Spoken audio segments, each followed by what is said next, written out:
अस्सलाम वालेकुम। पिछले एपिसोड्स के अंदर हमने बहुत डिटेल के अंदर ये समझा कि स्टार्स किस तरह एक्सप्लोड होते हैं और उसके बाद उनकी क्या फॉर्म होती है। तो जो दो ऑप्शंस हमें मिली वो था न्यूट्रॉन स्टार और ब्लैक होल। इस एपिसोड के अंदर हम बहुत डिटेल के अंदर देखेंगे कि ब्लैक होल्स फॉर्म किस तरह होते हैं और ब्लैक होल्स इस यूनिवर्स के अंदर किस तरह एक्टिव होते हैं। हमने देखा था कि जब स्टार एक्सप्लोड होता है तो उसका सारा मास बहुत स्ट्रांगली इम्प्लोड होके एक पॉइंट के अंदर जमा हो जाता है। इस पॉइंट को साइंसदान एक सिंगुलैरिटी कहते हैं। सिंगुलैरिटी वो पॉइंट है जिसके अंदर पूरी ब्लैक होल का मास जमा हुआ है लेकिन उसका अपना मास कुछ भी नहीं है। इसके इर्द गिर्द का जो एरिया होता है इसमें इतनी तेज ग्रेविटी होती है कि लाइट भी एस्केप नहीं कर सकती। मतलब कि उसके अंदर अगर कोई लाइट बीम जाती है तो वो किसी ना किसी तरह से वापस निकल सकती ही नहीं है। इससे मतलब ये भी है कि अगर वहाँ से लाइट नहीं निकल रही तो हम उसको देख भी नहीं सकते। तो असल में भी यही होता है कि अगर हम किसी ब्लैक होल की पिक्चर देखते हैं तो वो हमें सिर्फ एक ब्लैक कलर का होल नज़र आ रहा होता है जिसके इर्द गिर्द बहुत ब्राइट सा मास होता है। एक ब्लैक होल की स्ट्रेंथ इतनी ज़्यादा होती है कि वो अपने इर्द गिर्द स्टार्स को ऑर्बिट में ले सकता है और आहिस्ता आहिस्ता उन स्टार्स को कंज्यूम ही कर लेता है। अब आप खुद सोचें, हमने अभी एक्सप्लोर किया कि स्टार्स के साइज़ कितने बड़े हो सकते हैं। अब आप ये देखें कि ब्लैक होल्स इतने बड़े हो सकते हैं कि वो पूरे स्टार के टुकड़े टुकड़े तोड़ तोड़ के अपने अंदर कंज्यूम कर लेता है और इस तरह करता है कि वो बाद में देखने को भी नहीं मिलता।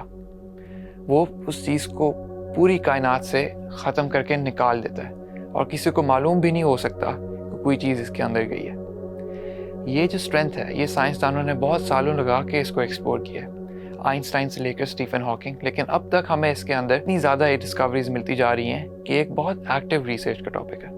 हमारी गैलेक्सी के बीच में भी एक बहुत बड़ा ब्लैक होल है जिसको साइंसदान सेजिटेरियस ए स्टार कहते हैं। इनकी ग्रेविटी इतनी ज़्यादा होती है कि ये हमारी पूरी गैलेक्सी को एक फॉर्म में रखता है और पूरी गैलेक्सी की शेप जो एक स्पाइरल में है, जो आपस में बहुत स्लोली रोटेट कर रहा है, ये उस ब्लैक होल की वजह से ही होता है। जिस तरह हम सूरज के इर्द गिर्द रोटेट करते हैं और जिस तरह हमारा चांद हमारे दुनिया के इर्द गिर्द रोटेट करता है, इसी तरह हमारी पूरी कहकशां उस ब्लैक होल के इर्द गिर्द रोटेट करती है। सेजिटेरियस ए स्टार सिर्फ एक ब्लैक होल नहीं है बल्कि डिफरेंट ब्लैक होल्स के सिस्टम भी हैं और ये ब्लैक होल्स आपस में भी कलाइड कर जाते हैं और एक बड़ा ब्लैक होल भी बन सकते हैं। ये फिनोमेना भी साइंसदानों ने बहुत डिटेल के अंदर एक्सपीरियंस किया हुआ है और इसकी डिटेक्शन जब हुई थी कुछ साल पहले, जिसको ग्रेविटेशनल वेव्स कहा गया था, ये इस तरह की चीज़ थी जो एल्बर्ट आइंस्टाइन ने एक सदी पहले प्रिडिक्ट की थी कि इस तरह से ये होगा। उस वक्त ब्लैक होल्स पे रिसर्च भी नहीं होती थी लेकिन एल्बर्ट आइंस्टाइन अपने टाइम से इतना अहेड थे कि उनको ये मालूम था कि ब्लैक होल्स कलाइड भी कर सकते हैं और उनकी वेव्स को हम डिटेक्ट भी कर सकते हैं। और एक कुछ साल पहले हमने आइंस्टाइन को प्रूव किया कि वो वाकई में सही कह रहे थे। ब्लैक होल की हमने बहुत टेक्निकल बातें तो कर दी, लेकिन अगर आप एक ब्लैक होल के अंदर जा रहे होते और आप इस ब्लैक होल को अप्रोच कर रहे होते तो आपको क्या नज़र आता? मज़े की बात यह है कि जो आपको चीज़ नज़र आती ब्लैक होल के अंदर जाते हुए, वो ब्लैक होल के दूर अगर कोई आपको देख रहा होता उसको वो सेम चीज़ें ना नज़र आती। आपके पॉइंट ऑफ व्यू से अगर आप ब्लैक होल के अंदर जा रहे हैं तो आपको नज़र आएगा कि आपके इर्द गिर्द हर चीज़ फास्ट फॉरवर्ड हो रही है और आपको लगेगा कि फटाफट चीज़ें होती जा रही हैं और आप नॉर्मल है। अगर कोई आपको बाहर से देख रहा है ब्लैक होल के बहुत दूर से, उस बाहर के ऑब्जर्वर को नज़र आ रहा होगा कि बंदा करीब तो जाता जा रहा है लेकिन वो कभी वहाँ पहुँचता नहीं है।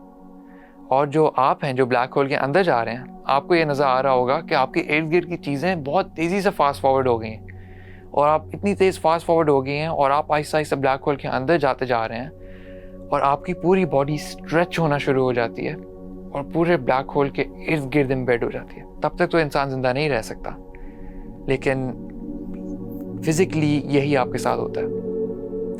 तो ये फिनोमेना क्यों होता है कि अगर आप देख रहे हैं तो आपको हर चीज़ फास्ट फॉरवर्ड में नज़र आएगी और अगर कोई आपको बाहर से देख रहा है उसको बहुत स्लोली नज़र आएगी। हमने कुछ एपिसोड्स पहले टाइम डायलेशन डिस्कस किया था।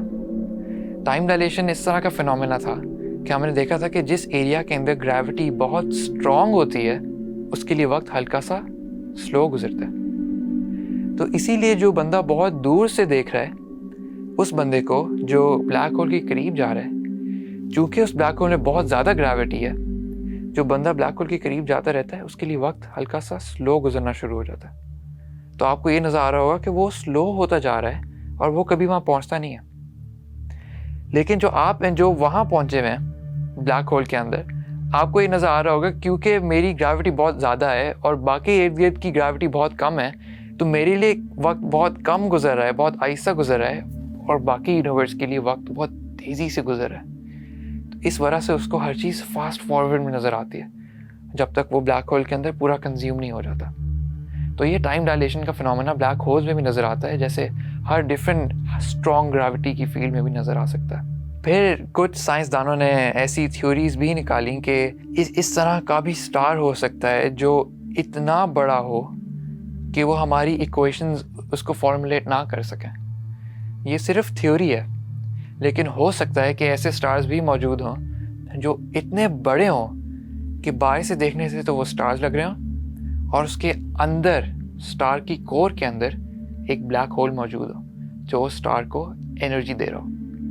इस फिनोमेना को क्वाजी स्टार कहते हैं, और ये एक बहुत इंटरेस्टिंग फिनोमेना है जो साइंसदान कभी देख नहीं सके और कभी एक्सप्लोर नहीं कर सके, लेकिन थियोरेटिकली इसकी एग्जिस्टेंस पॉसिबल है। ब्लैक होल्स और भी बहुत किस्मों के होते हैं। कुछ लोगों ने कहा कि अगर ब्लैक होल एग्जिस्ट करता है इस यूनिवर्स के अंदर, और क्योंकि हर चीज़ पेयर्स में मिली जाती है कि अगर एक तरह की फॉर्म है तो आपको उसकी ऑपोजिट फॉर्म भी मिलेगी, तो साइंसदानों ने कहा कि हो सकता है वाइट होल्स भी मौजूद हों। एल्बर्ट आइंस्टाइन की एक्चुअली इक्वेशंस ये मना नहीं करती कि वाइट होल्स एग्जिस्ट नहीं कर सकते, लेकिन अभी तक से हमें इस तरह की कोई चीज़ मिली नहीं है। वाइट होल्स ब्लैक होल्स का ऑपोजिट होते होंगे और एनर्जी को अंदर लेने की बजाय वो एनर्जी को बाहर की तरफ फेंक रहे होते होंगे। खैर, इस तरह के फिनोमेना तो हम बहुत ज़्यादा एक्सप्लोर कर सकते हैं, और ब्लैक होल्स इतनी डिटेल आइडियोलॉजी है कि साइंसदान इसको अभी तक से एक्सप्लोर कर रहे हैं। और बहुत रिसेंटली ही हमने ब्लैक होल की एक्चुअल पिक्चर खींची थी, जो एक बहुत रेजोल्यूशन में लो पिक्चर है, लेकिन कंसिडरिंग कि वो कितनी दूर से उन्होंने खींची है, एक बहुत ज़बरदस्त साइंटिफिक ब्रेक थ्रू है। नेक्स्ट एपिसोड के अंदर हम एक्सप्लोर करेंगे कि किस तरह से इंसान डिफरेंट स्पीशीज़ को कांटेक्ट कर सकता है, और क्या हम पहली कांटेक्ट कर चुके हैं या नहीं। Stay tuned.